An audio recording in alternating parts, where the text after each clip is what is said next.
Hello DVC azau tulung lom ten nan kut kanin tlai na tu zan thong pang kan dak thla ding mi chu ha kha peng zang lek zung ni ha kha a zang lek chon da to ding mi thong ha kha peng zang lek zung ni zang lek chon na phun phun mas ne ru in April ni hrat to an tim tia tron vo ngai tu sinin thong kan thai hi zang lek chon ding mi chu pumpulul chui tennis tuk le click pair che zong atan lai chun fitness dance zong chon se lai tia kan Nuyati aksa tin tan kete kum tinti kan to mi se i atlang pi chun pingya yen kan phane kan to mi se tu ra la mi thla le ruk mas thlan le ruk en April ni sa tiang kha aksa ni pasari kan to kan tim bolung hi cho chaklai tu ma khan salai zan lai pani in salai chun juru zong chaklai chema zan lai pan hi thiam chun pi khong pit kan tie ma jong chu chak lai thiam sakalai wam tu mong ate ma chun tennis hi waya phai jong ten kun na salai jingka pakwen stela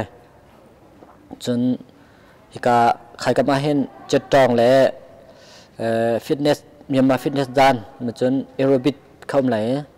zan lai pakhat in salai kha thlan lai ruk in tha April na sa tiang telai cho ma tu ading kan tim sia pol hi chu kan ma kai asia ti lai kan ma aka thana atom ni pol kan phon la kan te minung ji khia na dai mo zai ting khia chu lo azom mi po kai kho sko i ma bel te chu siang na khan sia te ni chu min jin chan lak thwa na za dan ka le chu kan fiang li lawe kum dang jong kan to ni ma chung hin aka tai pan cha khan kan kol pa aka tai pan te zonga kan thla pa ton na he ka kai mi chung hin te atlang pi chun jang lak nak he chun bai siang nin i thok tha haw ko siang nin hin nula pa ni tha rang pek siang nin kan thok than long hin an kan a sa hi atu ta than ding si ma lo chun alang la ya zai kan te lai tha jang pek son chun as khalo chun tam deuh hi nulapa zong mun chim ko du mi chu nulapa ni hen lente ni chala chun chan thiam ti lo ti bi lungpu the tam deuh hen ngai na ma shrim hi thaw haw cha zong an thiam lai akasa zong an thiam lai ma nu long hen ram mi phun a fri khau tu tak he an sok la the kan zum mi se cha zong thiam chun akasa zong thiam ma nu long hen kan pu ma hen fitness kan te mi thon nak te chang khai ko hen chen ma kha lai man hu long hen ma le chana ram shui tu tam pian sok ti he kan zum mi se nu la pa shrim ni hin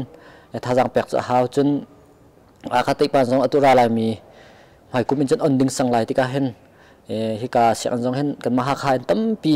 an kai kho ding jong be pi ngai nu la pa jong hen tha jang pek haw ko ti kha chip du mi se hi chon na azom mi pau kai kho si achong mi chung in athiam deuh mi chu zang lek lei he a pe tlai mi a man ok an that a chun man an selai tia ha kha peng zang lek lei lutlai selai jacob ni DVC a chim ha kha zang lek na hun khai kama len te chel kho si chang tia kan thai